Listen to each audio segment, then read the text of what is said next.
పెళ్ళైనా పండగైనా వేడుక ఏదైనా పట్టుచీరల ప్రత్యేక వేదిక వారాహి సిల్క్స్. ఆంధ్రప్రదేశ్లో కూటమి సర్కార్ ఏర్పడి జూన్ 12తో ఏడాది పూర్తయింది. ఎన్నికల ముందు సూపర్ 6 హామీ పేరుతో ప్రజల్లోకి వెళ్లింది కూటమి. గెలిచిన తర్వాత సీఎం చంద్రబాబు నాయుడు సారథ్యంలోని ఇచ్చిన హామీలను ఒక్కొక్కటిగా అమలు చేస్తూ అభివృద్ధి పథంలో నడుస్తోంది. ఏడాది పాలన పూర్తయిన నేపథ్యంలో ఏపీలోని విద్యార్థుల తల్లులకి ఇచ్చిన హామీ నెరవేర్చింది. చదువుకునే పిల్లలు ఎంతమంది ఉంటే అందరికీ తల్లికి వందనం పథకం అమలు చేసి ఇచ్చిన మాట నిలబెట్టుకున్నారు. అసలు తల్లికి వందనం స్కీమ్ ఏంటి? ఎంత అమౌంట్ జమ చేస్తారు? ఎంతమంది విద్యార్థులకు లబ్ధి చేకూరుతుంది? పూర్తి వివరాలు చూద్దాం. ఆంధ్రప్రదేశ్లో కూటమి ప్రభుత్వం ఎన్నికల సమయంలో ఇచ్చిన హామీలు నెరవేర్చే పనిలో ఉన్నారు. ఈ క్రమంలోనే ఎంతో ప్రతిష్టాత్మకంగా చేపట్టిన తల్లికి వందనం పథకం ప్రారంభించారు ముఖ్యమంత్రి చంద్రబాబు నాయుడు.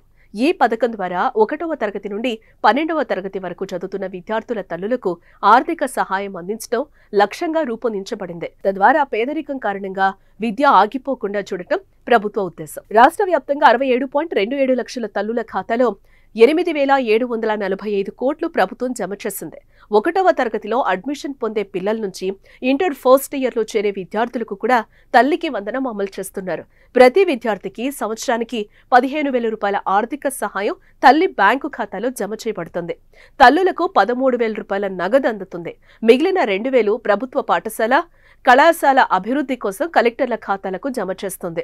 ఒక కుటుంబంలో ఎంతమంది పిల్లలు చదువుతున్నా ప్రతి విద్యార్థికి 15,000 రూపాయల చొప్పున సహాయం అందుతుంది. తల్లికి వందనం పథకం అర్హతలు, నియమ నిబంధనల గురించి ఇప్పుడు చూద్దాం. కుటుంబ ఆదాయం గ్రామీణ ప్రాంతాల్లో 10,000, పట్టణ ప్రాంతాల్లో అయితే 12,000 మించకూడదు. రేషన్ కార్డు తప్పనిసరిగా ఉండాలి. 3 ఎకరాలకు మించి మాగాణి భూమి ఉంటే ఈ స్కీమ్ వర్తించదు. మెట్ట భూమి 10 ఎకరాల లోపు ఉంటేనే అర్హులు. కుటుంబంలోని ఎవరి పేరు మీదైనా 4 చక్రాల వాహనం ఉంటే ఈ పథకానికి అనర్హులు. కాకపోతే ట్రాక్టర్లు, ఆటోలకు ఈ నిబంధన నుంచి మినహాయింపునిచ్చారు.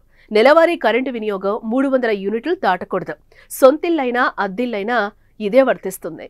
1000 చదరపు అడుగులకు మించి ప్రాపర్టీ ఉంటే ఆ కుటుంబానికి తల్లికి వందనం స్కీము అర్హులు కాదు. ఫ్యామిలీలో ఎవరైనా కేంద్ర ప్రభుత్వం లేదా రాష్ట్ర ప్రభుత్వం సర్వీసుల్లో పనిచేస్తే వారికి తల్లికి వందనం పథకం వర్తించదు. పబ్లిక్ సెక్టర్ అండర్టేకింగ్స్ లో పనిచేస్తున్న వారి పిల్లలకు ఈ స్కీమ్ కి అనర్హులు. ప్రభుత్వ ఉద్యోగం నుంచి రిటైర్ అయ్యి పింఛన్ తీసుకుంటున్న వారి పిల్లలకు ఈ పథకం వర్తించదు.